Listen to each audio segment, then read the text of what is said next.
du XIIIe siècle. 26 minutes de bonheur en Corse, c'est tout de suite. Bonjour à tous. Savez-vous ce que signifie Castagniccia en Corse? Eh bien tout simplement la châtaigneraie. La Castagniccia, c'est en fait une région située entre Bastia et Aléria, une région sauvage où l'on trouve des milliers de châtaigniers comme celui-là. C'est ici, sur cette terre de légende, qu'est venu s'installer notre invité d'aujourd'hui, Jean-Claude Rogliano.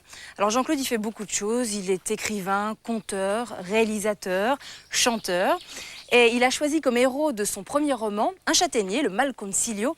Son premier roman a été publié il y a 20 ans de cela et c'est devenu un best-seller. Alors Jean-Claude, il adore la Castagniccia. Il est revenu s'y installer, ici, à Carquetu. Il a racheté une forteresse du XIIIe siècle qu'il a transformée en gîte. Et c'est dans cet univers de croyances et de légendes qu'on va tout de suite le retrouver.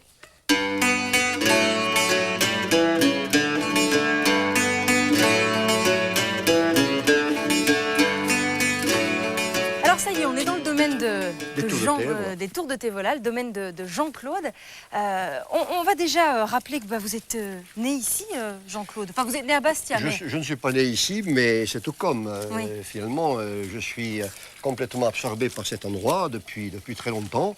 Je n'ai pas vécu les premières années de ma vie ici, mais je suis tombé amoureux de cette forteresse à un moment où elle était dans un état de décrépitude avancée. Et oui, finalement, c'est une histoire d'amour, une histoire de fou entre une vieille maîtresse et moi. Moi, j'avais à l'époque 7 ans et elle avait 7 siècles. 7 siècles. Il faut imaginer qu'ici, tout était en ruine. C'était des ruines dentelées, dantesques. Oui. Et puis, lorsque je descendais quelquefois, je voyais des murs, des pans de murs s'écrouler, des restes de toits, et c'était un peu comme si on m'arrachait une dent, quelque part. Hein. Et puis, j'ai décidé un jour que tout cela, renaîtrait de ses cendres et de ses ruines. Et puis, ce jour est arrivé. Oui. Et donc, vous avez racheté les ruines? J'ai racheté l'ensemble. D'accord. J'ai retroussé mes manches. Et puis j'ai joué les bâtisseurs. Et quelquefois, j'étais d'ailleurs plus funambule que bâtisseur, puisque c'était souvent sur des échafaudages de fortune que je travaillais. Alors là, on voit la partie qui a été, vous avez refaite, là, qui est dans lesquelles vous vous êtes installé. Puis il y a des gîtes aussi, vous avez. Il y a des gîtes également, oui. Oui, parce que ce que je voulais, bon, c'était faire notre maison, mais surtout ce que je voulais, c'était que la vie revienne dans ce village. Oui. Je voulais quand même faire la guerre au silence, en quelque sorte, et le remplacer par des éclats de voix, par des rires d'enfants. Et c'est ce qui se produit. C'est ce qui se produit. Alors derrière nous, on a une tour qui a encore gardé un petit peu son aspect très mystérieux avec le lierre qui monte au-dessus. À qui appartenait cet endroit? Eh bien, tout l'ensemble appartenait à une certaine comtesse Théola. Ah, d'accord. D'où le nom, les tours de... Exactement, qui avait été chassée d'un endroit un peu plus au-dessus par un envahisseur dont on a perdu l'origine. Et elle est revenue ici, puis avec ses gens, elle a rebâti cette tour. C'est une espèce de comtesse de légende. On dit qu'elle rendait la justice, elle battait monnaie. Elle avait à la fois de la nonne et du guerrier. Et je la rêve quelquefois, je l'imagine, lorsque cette tour, elle habitait cette tour du temps de leur splendeur première. Ça vous plaît cet univers de légende? Enfin, la Corse, c'est une terre de légende, on l'a dit, mais ça vous plaît cet univers-là? Oui. D'ailleurs, cet endroit, c'est une légende. C'était à lui tout seul. Il est peuplé de souvenirs qui sont les miens, des souvenirs par héritage. J'ai eu la chance d'avoir un père qui était un conteur merveilleux. Et il me racontait donc l'histoire de Malconsiglio. Il me racontait des choses qui se sont produites ici. Cette maison, par exemple, c'est la maison, non pas d'un bandit d'honneur, mais d'un bandit d'horreur.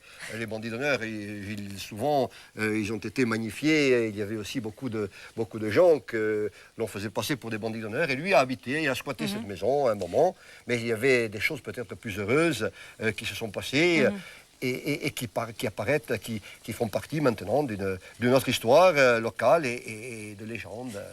Alors, vous aujourd'hui, souvenir clandestin, en quelque sorte. Vous aujourd'hui, Jean-Claude, vous êtes tellement de choses que c'est dur de tout résumer. Écrivain, conteur, réalisateur, chanteur, enfin, vous êtes beaucoup de choses. Chanteur assez peu, mais c'est vrai que je fais partie d'un groupe qui s'appelle Cantabo Bulgos. Vous êtes quand même amoureux de la Castagniccia, mais de la Corse en général. Et vous avez choisi de la mettre en valeur à travers vos écrits, d'être un militant, mais dans le sens pacifique du terme. En fait, un militant qui tire dans pas mal de directions. Oui, c'est vrai, à travers mes livres, et surtout le dernier Guerrier, qui est un livre où je dénonce une certaine On justice. va en parler, n'en dites Oui. pas trop.